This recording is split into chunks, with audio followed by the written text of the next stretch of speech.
This is the video for tips and mistakes to avoid on functions in C3.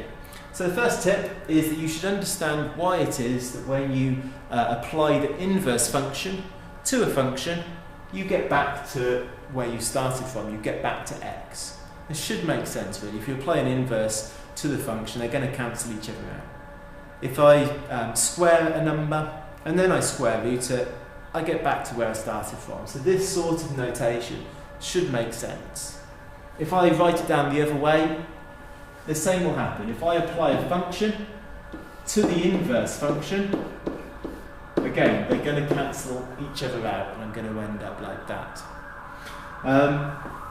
Similarly, if you have an equation that's something like this,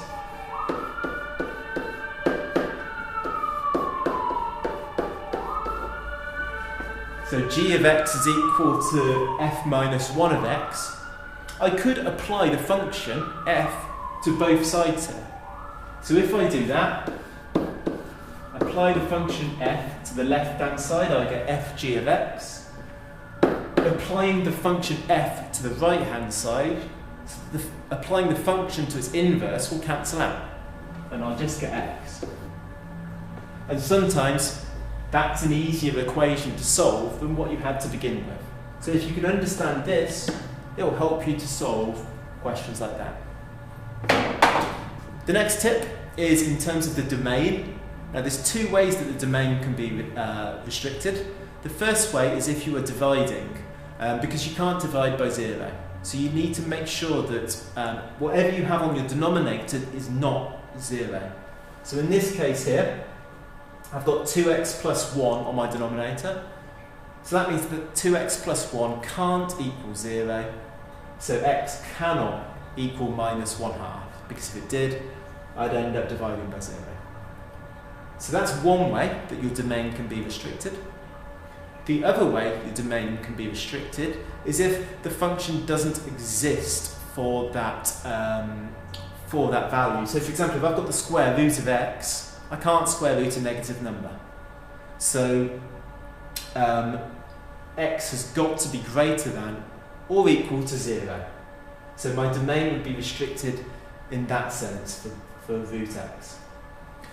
Similar to that, for a logarithm, I can't do a log of a negative number. So if I have log x, then the domain is going to be x is greater than 0. Notice in this case here, x cannot equal 0 because I can't do the log of 0. So those are the two main ways that your domain can be restricted.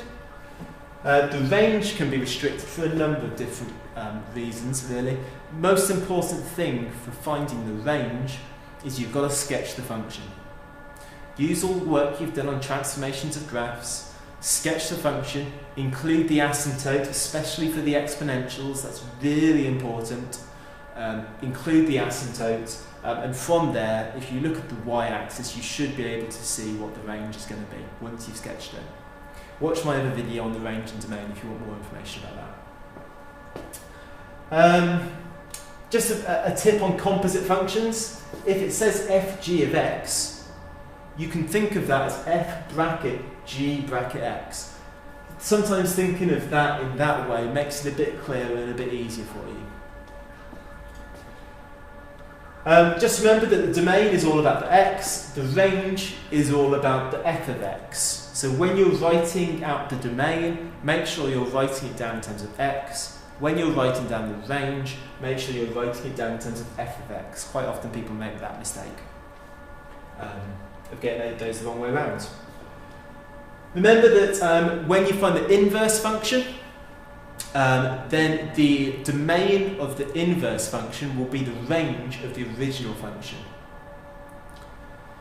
And vice versa, the range of your inverse function will be the domain of your original function. So they swap. The range and the domain swap over.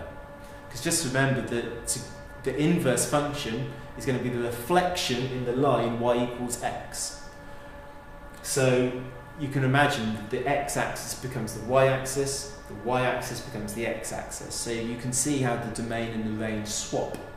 So you can use that trick to help you find the range in the domain if you've already done so in the previous part of the question. If you've already found the domain in the previous part of the question, and now you've got the inverse function, then you know that the range of the inverse function is going to be the same as the domain of the original function.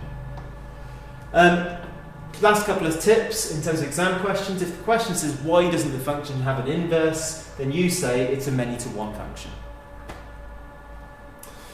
Tip over here, if you see an equation similar to this, f of x equals f minus 1 of x, then basically what that means is that the input is going to have to equal the output.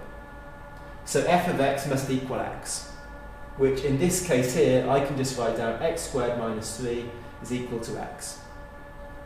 It has to be the case if you have something like that. If you're interested in why, I'll talk about that in more detail, just ask me. But that's just a tip to help you if a question like that comes up. So things to avoid doing. First of all, make sure that in terms of the range and the domain, the inequality, you don't want to lose a mark just because you've said that the exponential could equal 0. If the question says what's the range of e to the power x, then f of x has got to be greater than 0. It cannot equal 0. So make sure that you get your inequality sign correct. Get this common mistake here, getting the range, writing down the range in terms of x. That's wrong. X is all about the domain. And similarly, if you wrote down that the domain was in terms of f of x, again, wrong. That's the range. So make sure you get that the right way around. If you have fg of x, that means you need to do the g first. A common mistake is people doing the f first there, so be careful about that. Final common mistake for functions.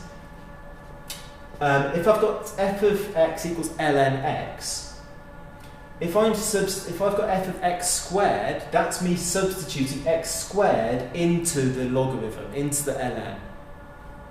Quite often people think that it's going to be ln of x squared. The logarithm is not being squared here. We are substituting x squared into the logarithm. So it's ln of x squared, not ln of x all squared. This would be suggesting that the logarithm is squared as well, and that's not what's happening. Okay.